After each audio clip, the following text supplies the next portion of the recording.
আমি শুভেন্দু অধিকারী ঈশ্বরের নামে শপথ করিতেছি যে বিধি দ্বারা স্থাপিত ভারতের সংবিধানের প্রতি আমি অকৃত্রিম নিষ্ঠা ও আনুগত্য পোষণ করিব।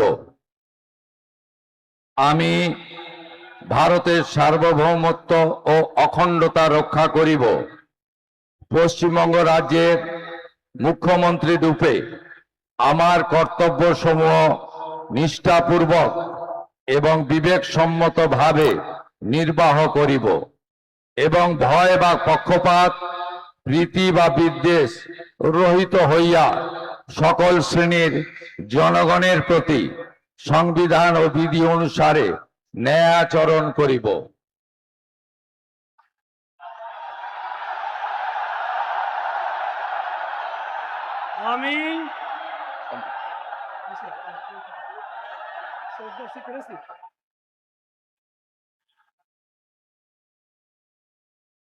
আমি শুভেন্দু অধিকারী ঈশ্বরের নামে শপথ করিতেছি যে পশ্চিমবঙ্গ রাজ্যের মুখ্যমন্ত্রী রূপে যে কোনো বিষয় যাহা আমার বিবেচনার জন্য আনিত হইবে বা আমি জ্ঞাত হইব, তাহা মুখ্যমন্ত্রী রূপে আমার কর্তব্য সমূহের যথাযথ নির্বাহের জন্য যেরূপ আবশ্যক হইতে পারে তদ্গতিকে আমি প্রত্যক্ষ বা পরোক্ষভাবে কোনো ব্যক্তি বা ব্যক্তিগণের নিকট জ্ঞাপন করিব না বা প্রকাশ করিব না।